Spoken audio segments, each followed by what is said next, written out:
La Corte, como mencionaba en el video, pues mañana va a discutir lo de la reforma al Poder Judicial, pese a que la semana pasada se aprobó esta reforma en materia de inimpugnabilidad de las reformas constitucionales.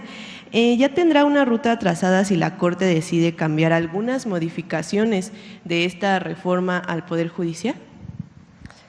Primero, de acuerdo con distintos constitucionalistas que trabajan cerca de nosotros y al mismo tiempo con la propia consejera jurídica, formalmente deberían retrasar la decisión dada la publicación en el Diario Oficial del cambio constitucional, en donde el artículo o el inciso 1 del artículo 61 de la Ley de Amparo hoy es constitucional. Ese es el primer tema, vamos a esperar qué dice la Corte hoy o qué dice el día de mañana.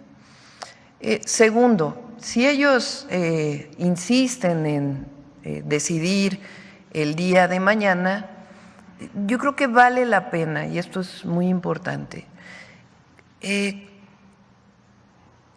todas y todos sepamos que quien está cometiendo una falta es la Corte. Es muy importante que lo conozca el pueblo de México.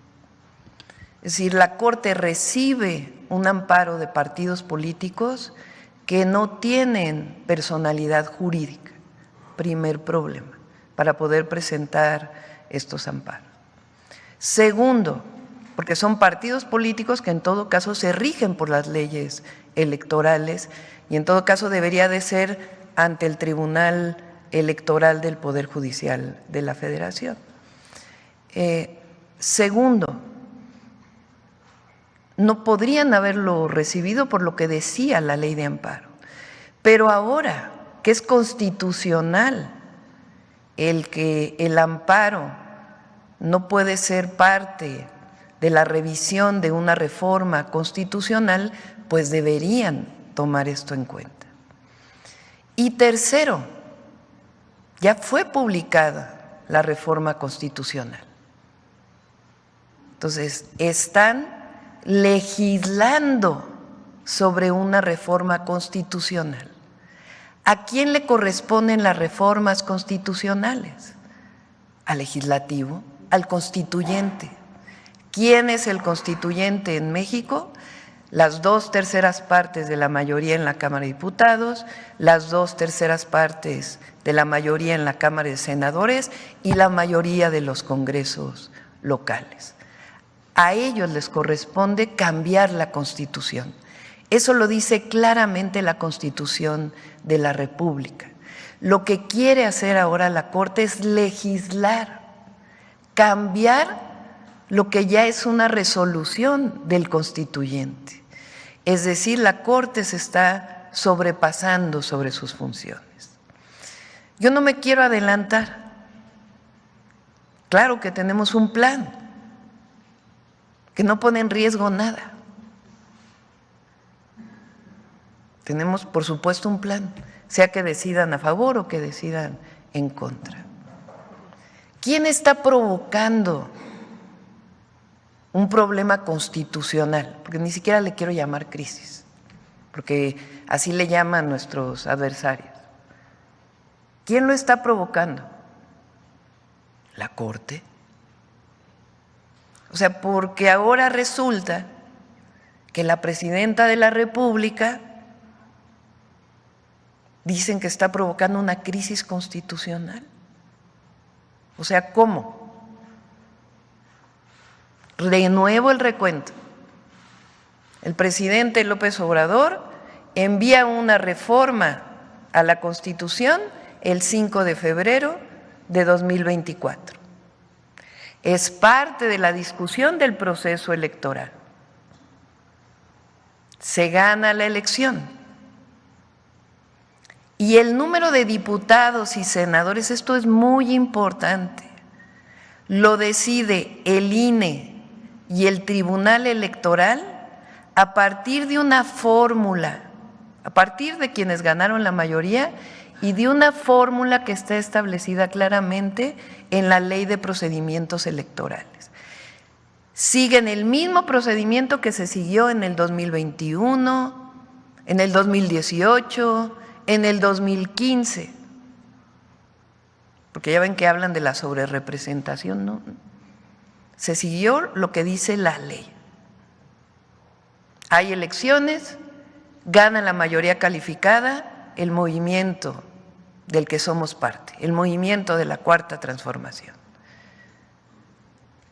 ¿Qué hace el Congreso? Abre una discusión de más o menos un mes en todo el país por si hay alguna propuesta adicional sobre la que envió el presidente. Llega el nuevo Congreso y vota la reforma constitucional. La Cámara de Diputados gana más de las 2/3 partes. La Cámara de Senadores gana 2/3 partes. Y luego la mayoría de los congresos estatales votan a favor de la reforma al Poder Judicial. Se valida la reforma constitucional en el Congreso, tal cual lo dice la Constitución, se lo envían al presidente López Obrador para que lo publique en el Diario Oficial de la Federación y lo publica el 15 de septiembre del 2024. Reforma constitucional publicada en el Diario Oficial, siguiendo todas las reglas establecidas por la Constitución y las leyes. Y la Corte de pronto, con 8 ministros y ministras, quiere cambiar lo que decidió el pueblo de México, lo que decidió el constituyente.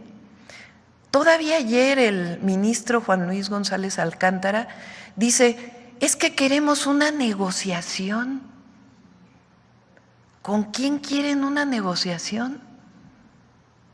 ¿Con la presidenta? Si la presidenta lo único que hace es publicar en el Diario Oficial lo que decide el constituyente. ¿Estamos de acuerdo? Estamos de acuerdo. Pero el constituyente podría haber decidido otra cosa. Si ya es reforma constitucional, ya es parte de la Constitución. Y ahora es estos 8 ministros y ministras de la Corte, 8, y uno de ellos que siente que tiene la atribución para cambiar la Constitución. O sea, ¿cómo?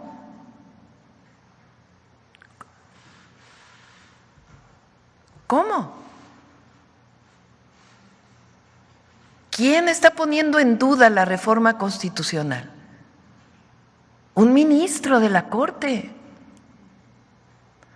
Entonces, por eso yo nuevamente digo, vamos a esperar a ver qué dice la Corte y cómo votan. A ver si las y los 8 ministros, que no pueden estar por encima del pueblo de México, que no pueden estar por encima del constituyente, que está también representando al pueblo de México, deciden.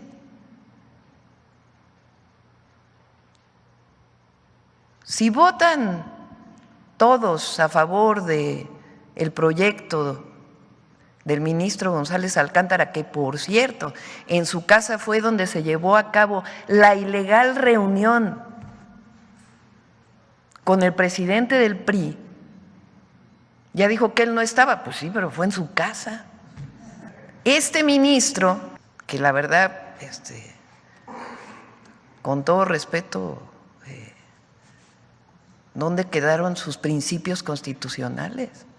Quiere poner en duda la reforma constitucional.